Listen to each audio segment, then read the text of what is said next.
Bismillahirrahmanirrahim. Assalamualaikum warahmatullahi wabarakatuh. Kembali lagi bersama saya Muhammad Hussein di Gaza, Palestina.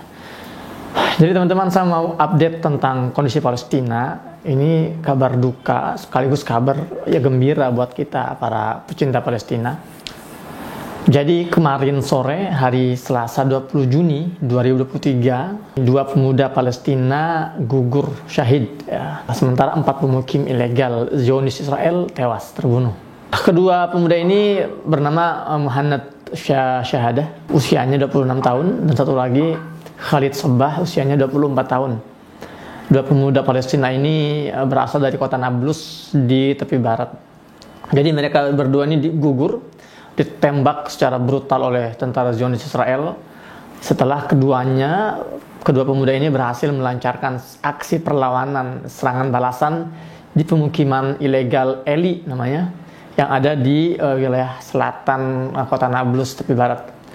Dalam aksi tersebut, alhamdulillah para pejuang ini berhasil menewaskan setidaknya 4 pemukim ilegal Yahudi dan melukai 4 lainnya.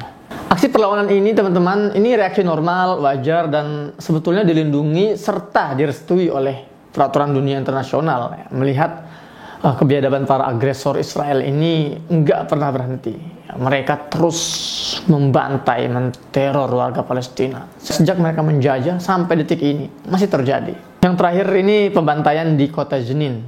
Hari Senin 2 hari yang lalu, Senin, ini hari Rabu, 2 hari yang lalu itu ada 6 warga Palestina dibantai secara keji dengan darah dingin. Sementara 100 lainnya terluka. Aksi tersebut terjadi ketika para tentara Zionis Israel ini melakukan penyerbuan masif ke wilayah kota Jenin di tepi barat tersebut. Untuk perbandingan, teman-teman, sejak awal tahun 2023 sampai detik ini tercatat 28 pemukim ilegal Zionis Yahudi ini sudah tewas di tangan para pejuang Palestina dalam berbagai aksi perlawanan dan berbagai aksi serangan balasan. Sementara di sisi lain, di pihak warga Palestina ini sudah ada 131 warga Palestina yang gugur syahid dalam berbagai aksi teror dan pembantaian oleh tentara Zionis Israel. Yang terbaru ini tadi subuh Rabu nih tanggal 21 pagi-pagi ini seorang siswi usia 14 tahun itu menjadi korban syahid terbaru yang gugur dibunuh oleh Zionis Israel di wilayah Nablus. Teman-teman, memang korban jiwa terus berjatuhan di kedua belah pihak karena memang saling bunuh-membunuh. Kita sebagai manusia normal, kita nggak suka lah ada peristiwa bunuh-membunuh. Tapi ini kondisinya beda, teman-teman. Ingat ya, warga Palestina terpaksa membunuh karena mereka berusaha mengusir penjajah dan meraih kemerdekaannya. Jadi mereka self defense namanya, mempertahankan diri. Ya kurang lebih kalau kita mau analogikan seperti aksi para pejuang kemerdekaan Indonesia yang dulu berjuang membunuh para kompeni Belanda dan antek-anteknya. Motif yang sama antara para pejuang Palestina dengan pejuang Indonesia dahulu kala. Sementara Israel ini membunuh dan membantai memang untuk memenuhi rasa rakus mereka.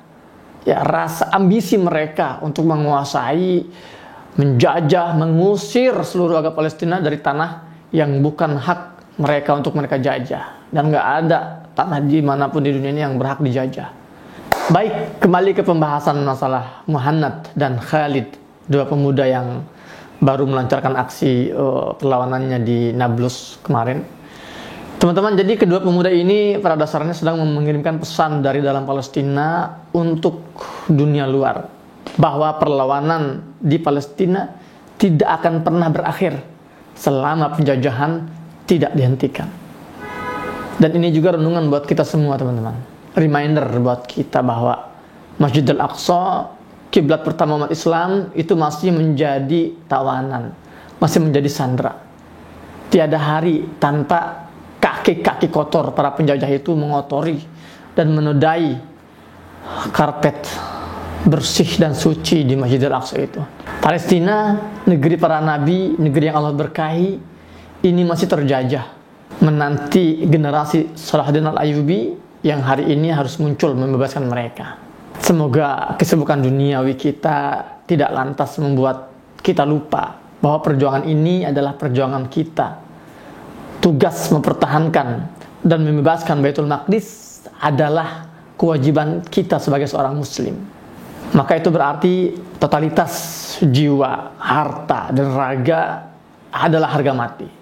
Adalah satu-satunya pilihan yang harus kita ambil hari ini untuk bersama-sama mengembalikan Masjidil Aqsa dari jajahan Zionis Israel. Dan teman-teman, menariknya ya, para syuhada hari ini yang gugur di hari-hari awal bulan Zulhijjah ini, ya bulan Zulhijjah tahun ini, mereka mengingatkan kita pada sabda Nabi SAW, ya, yang kurang lebih kalau saya terjemahkan maknanya, beliau pernah bersabda seperti ini: tidak ada hari yang lebih Allah cintai untuk diisi dengan amal soleh melebihi 10 hari awal di bulan Dzulhijjah. Masya Allah. Nah, para sahabat bertanya, ya Rasulullah, termasuk jihad fisabilillah?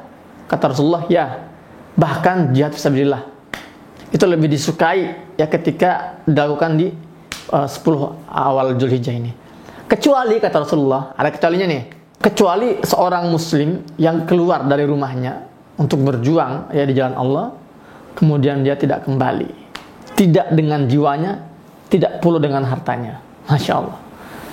Ini adalah amalan tertinggi ya, baik itu di bulan Zulhijjah maupun di luar bulan-bulan Zulhijjah. Masya Allah. Dan ini yang kita bisa saksikan dari peristiwa dua pemuda Palestina ini, Muhannad dan Khalid.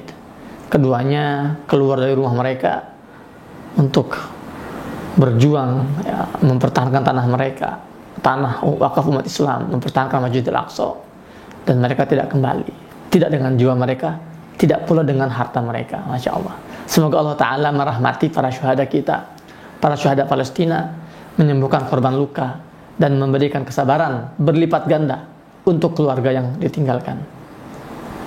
Saya dari Jalur Gaza, Muhammad Hussein. Assalamualaikum warahmatullahi wabarakatuh.